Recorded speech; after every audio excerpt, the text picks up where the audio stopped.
What's up, guys? We're out here for our weekly Sunday upload, and today we're going to be talking about a couple different things. First, we're going to be in the garage setting up a Humminbird Ethernet network and showing you how to set up 3 graphs, connect them all together, and get them to communicate. Then, we're going to be talking about this bad boy right here. This is a 2K Jig Junkie box, and we are going to be doing a giveaway, letting you guys have one of these boxes full of 2K juiciness. If you're ready, let's go.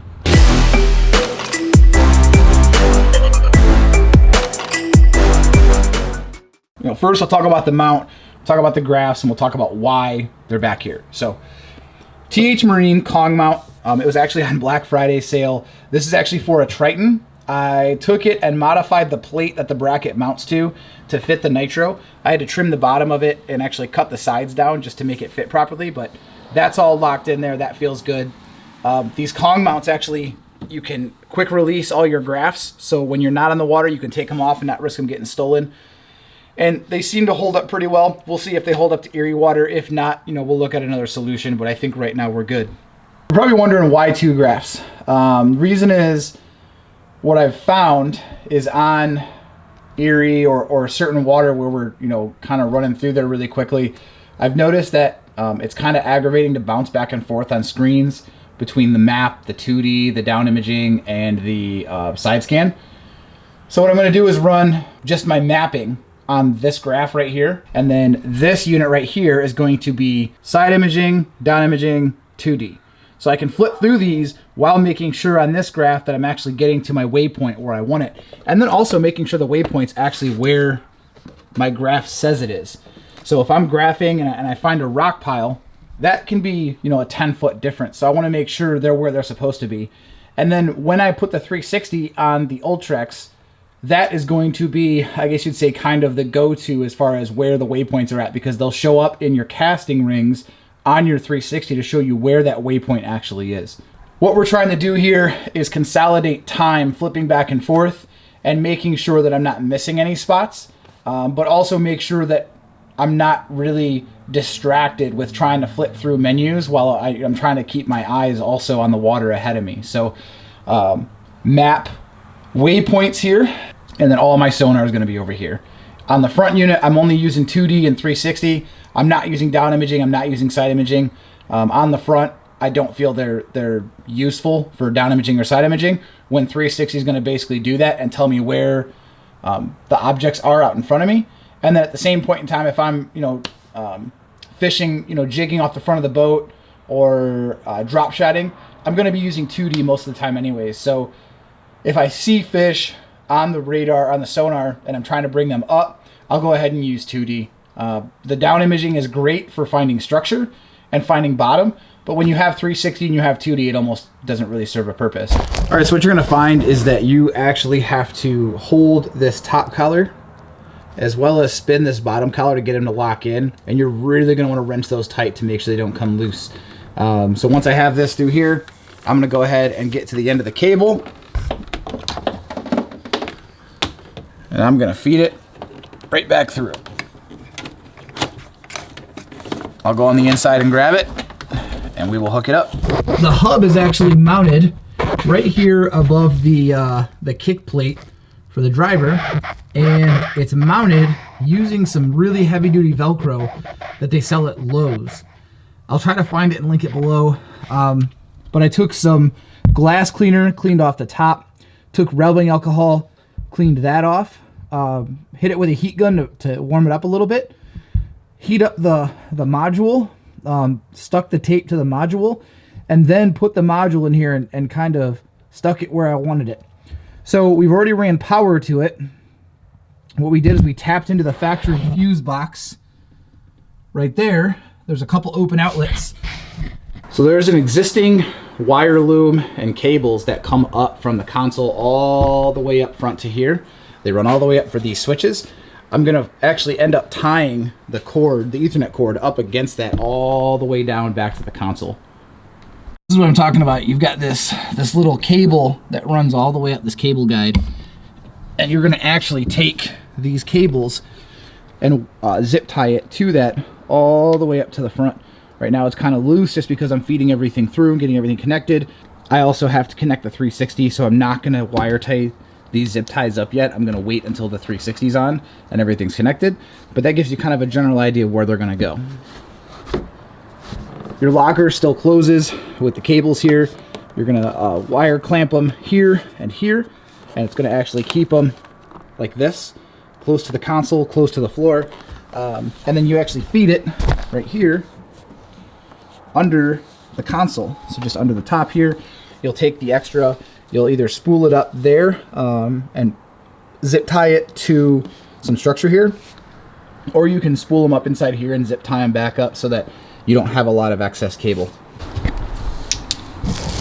Okay, so as you can see, we've got all the various wires. There's one port left open. That is for the 360, but you can see they're all ran here. And we are gonna go ahead and turn on our graphs and make sure everything's connected and functioning properly.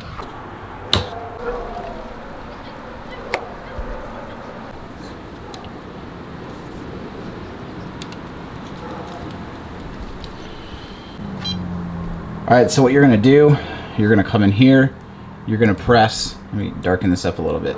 There you go, it's a little bit better. All right, so you're gonna press menu. You're gonna come all the way over here to network. You're gonna scroll down to network source setup. Now, this is a down imaging only unit. So the fact that it can see side imaging means that it's connected to the side imaging unit. This one doesn't have a transducer connected to it. I only wanted to use this one for mapping. So because of that, it's connecting from this one to this one, because this unit has the transducer connected at the back of the boat. So when I go to this, network source setup, now let's go to GPS. So this is seeing all three units. I've got my front unit, my side unit, and then the other unit over here. So this is the side unit. This is my side scan. The front is obviously the bow. It's only a, you can see here, it's a Helix 9 Chirp GPS G3. There is no side imaging, no down imaging. Now, this one right here, Helix 9 Chirp Mega Down Imaging GPS G2. So this unit has G2, it's a G2 Mega Down Imaging unit. This unit here is a side imaging unit, and it is a G2 as well. So this unit here has no transducer connected. Let's make sure that that's clear.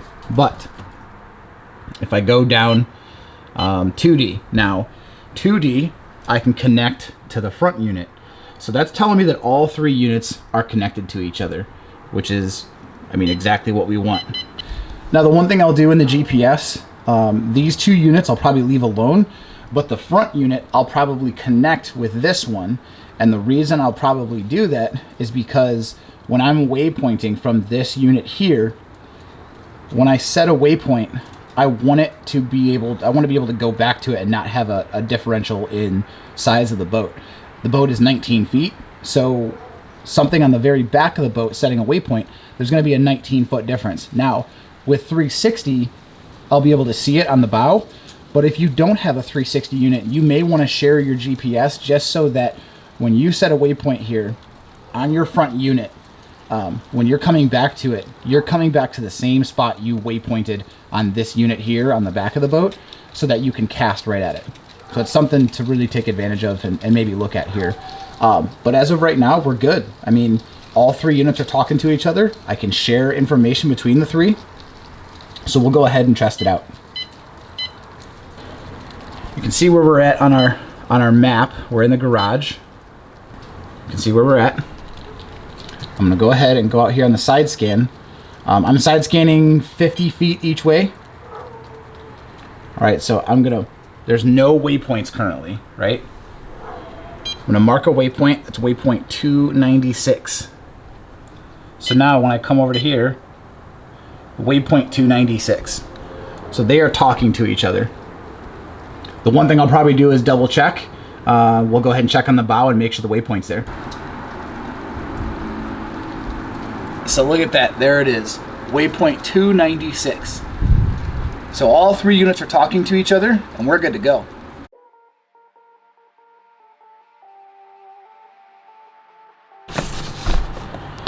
Now check this out.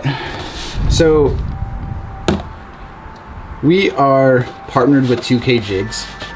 We use a lot of their product. It's really awesome. We got one of these 2K Jig Junkie boxes to give away. So if you like to fish jigs, you're gonna want to take advantage of this. So 1, 2, 3, 4, 5, 6, 7, 8 jigs. And they're all some of their best colors.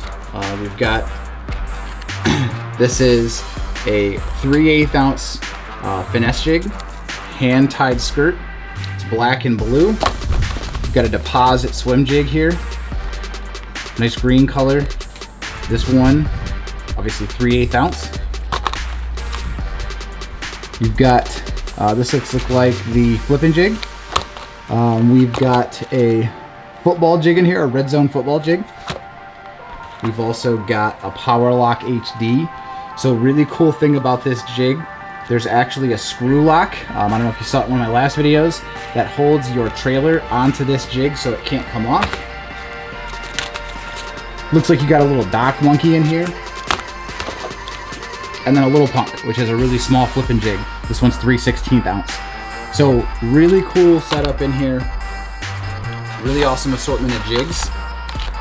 This is by far, if you fish any sort of eelgrass, hydrilla, really any coontail, any sort of submerged vegetation with a swim jig, these things are hard to beat. It's got a really slim profile, as you can see there. It's tunable, and it just comes through really thick grass super easily. So that's a wrap. All 3 units are working flawlessly, but I know you don't care about that. You care about this and how you can win this juicy bad boy. All you have to do is hit that subscribe button, hit the comment box below, say that you've subscribed. If you're an existing subscriber, enter below and just say, hey, I've already subbed to the channel. And next weekend at the Columbus Fishing Expo, we are going to draw a name, and I am going to message you, and we are going to get this box shipped out to you next weekend so you can enjoy it as soon as the pre-spawn happens. If you're up this way, if you're down south, you can already get on a jig bite right now. So hit the subscribe button, comment below, hit that like button, and tight lines.